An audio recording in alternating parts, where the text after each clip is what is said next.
بسم اللہ الرحمن الرحیم۔ السلام علیکم۔ ڈیفنس آف قبرستان رولز معذرت کے بغیر پیش خدمت ہے جناب انور احمد علوی صاحب کے خاکوں کے مجموعے نامعلوم افراد سے ایک انتخاب۔ آئیے سنتے ہیں۔ اب تک جس کسی نے ہماری تھوڑی بہت قدر کی، ہم نے قبر تک اس کا ساتھ دیا، بس اندر اترنے کی ہمت نہ ہوئی۔ یہ اس کا ذاتی معاملہ تھا۔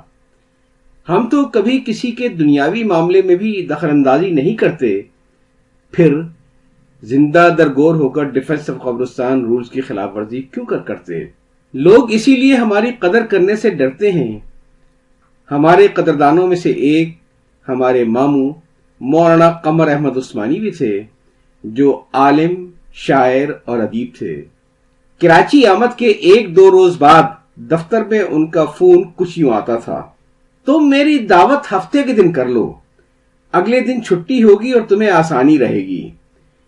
مہمانوں کو چاہے تم چائے پلا دینا، مگر میں تو کھانا ہی کھاؤں گا۔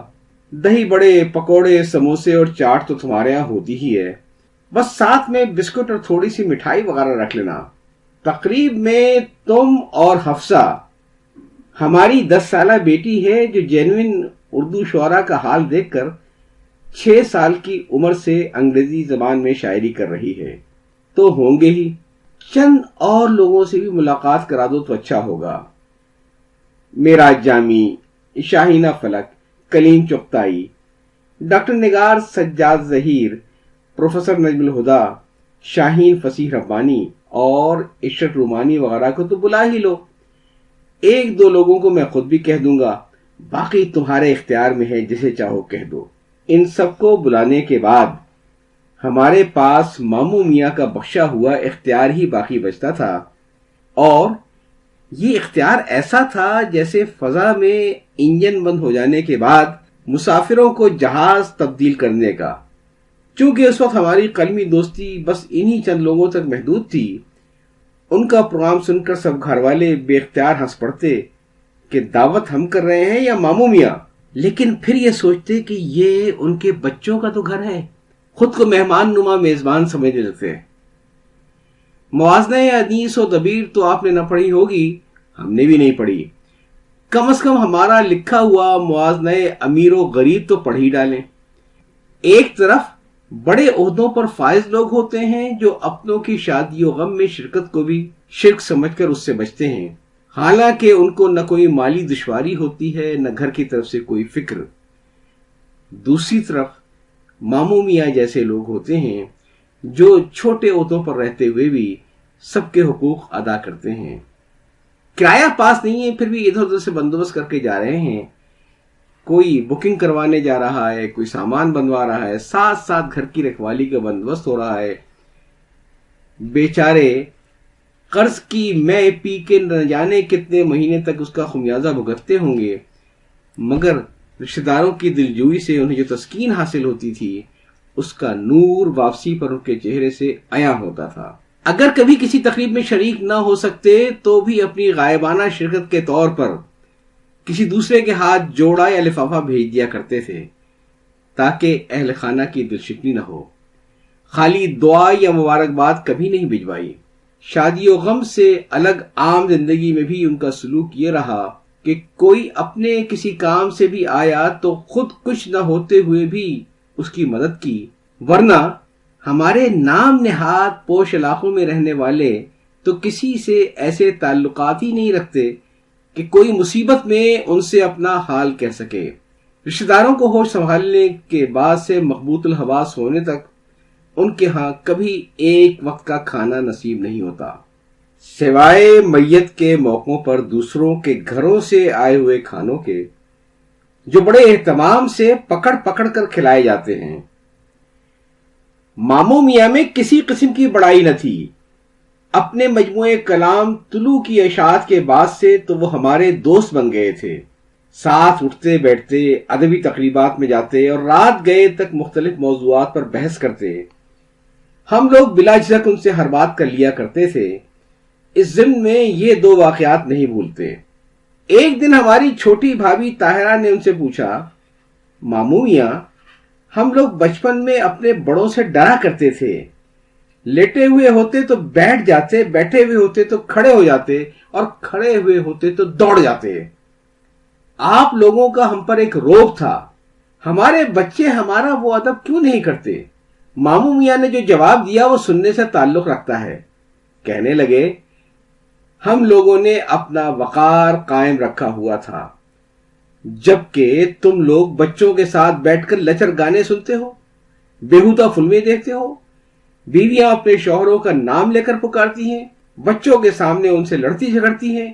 باپ ہاتھ میں سگریٹ پکڑ کر بچوں کو تمباکو نوشی سے منع کرتا ہے. جب تم لوگ اپنا وقار ہی قائم نہیں رکھو گے تو بچے تمہاری عزت کیسے کریں گے؟ اسی طرح ہم اپنی بھتیجی سمینہ کی شادی میں راولپنڈی گئے. یہ ہمارے بہن بھائیوں کے ہاں بچوں میں پہلی شادی تھی. خاندان کے تقریباً تمام لوگ جمع تھے. ایک رات کھانے کے بعد افغانستان کے بارے میں بحث چھڑ گئی, جو اس وقت کا اہم ترین موضوع تھا. ماموں میاں اور دوسرے سب لوگ ایک طرف ہو گئے اور ہم اکیلے ایک طرف. جب بحث کافی طول پکڑ گئی تو ماموں میاں نے ایک مثال دے کر بات ختم کرنا چاہی. ہم اتنے ذہین کہاں کہ ان کا مقابلہ کر سکتے, مگر اللہ تعالیٰ کو ہماری بے بسی پر رحم آ گیا اور ہم نے ایک دوسری مثال دے کر اس کی نفی کر دی. دلیل اس قدر جامع ثابت ہوئی کہ سب بغلے جھانکنے لگے, کسی سے کوئی جواب نہ بن پڑا. ہم سے بڑوں کی, خاص طور پر ماموں میاں کی, یہ حالت دیکھی نہ گئی اور کھانستے ہوئے کمرے سے باہر نکل گئے. رات بھر بے چینی سے رہی کہ اب اس بدتمیزی کا ازالہ کیسے کریں. صبح باہر لان میں آئے تو ماموں میاں وہاں بیٹھے دھوپ سینک رہے تھے. سلام کیا تو جواب دینے کے بعد کہنے لگے, انور, میں رات دیر تک تمہاری بات پر غور کرتا رہا. دراصل ہم لوگوں نے مسئلے کے اس رخ کو تو دیکھا ہی نہیں تھا.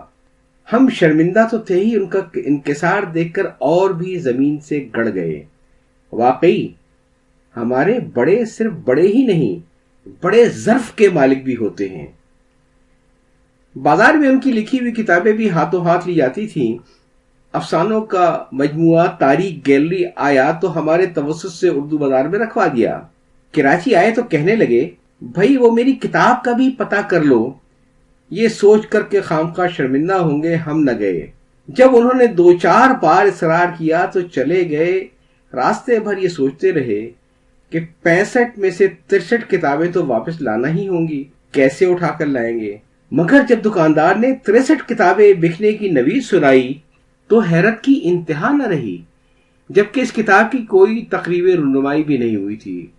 اپنی کتابوں کے بارے میں ہم جھوٹ نہیں بولیں گے, جو کہیں گے سچ کہیں گے. ہماری چھوٹی بچی حفصہ ایک بک اسٹال پر گئی, اس نے وہاں ہماری کتاب مس گائیڈ رکھی دیکھی تو فرط جذبات سے کتاب کو اپنے سینے سے لگاتے ہوئے بولی, میرے ابو کی مس گائیڈ, میرے ابو کی مس گائیڈ, یہ یہاں کیوں پڑی ہے؟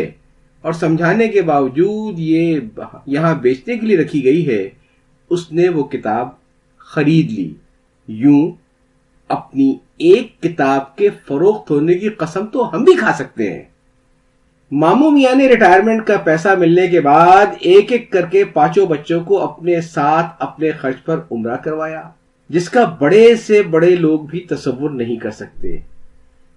یہ روحانی خوشیاں ان لوگوں کی قسمت میں کہاں جو انسانی رشتوں کو ڈالر سمجھ کر روپے سے وابستہ کرتے ہوں. جب بھی عمرے سے واپس آتے تو اپنی تازہ نعت سناتے اور ایک شعر کا خصوصیت کا ذکر کرتے کہ اس میں پھر مدینے میں حاضری کا اشارہ ملتا ہے. اس مرتبہ لوٹے تو نہ آئندہ سال عمرے پر جانے کا ارادہ تو ظاہر کیا, نہ اس قسم کی کوئی یقین دہانی کروائی. زیادہ تر پرانی باتیں ہی دہراتے رہے. معمولات میں بھی غیر معمولی تیزی آ گئی تھی. چاہتے تھے کہ میرا ہر کام چشم زدن میں ہو جائے. تقریباً تمام ہی رشتہ داروں اور دوستوں سے مل کر گئے. واپسی سے ایک دن قبل ہمارے ہاں الوداعی ملاقات کرنے آئے. گھر میں داخل ہوئے تو ہماری بیٹی سارا سے کہنے لگے, جلدی سے اچھی سی چائے بنا کر لا, میں 6 جگہ سے ٹھنڈ میں ٹھنڈا پی کر آ رہا ہوں. چائے پی اور ہمیں اپنے نعتیہ مجموعے ثنائے خواجہ پر ڈاکٹر ابوالخیر کشفی کا لکھا ہوا مضمون پڑھ کر سنایا. سوچا بھی نہ تھا کہ یہ ان کا ہمارے گھر کا آخری چکر ہے. انہوں نے جو چائے بنوا کر پی وہ آخری تھی.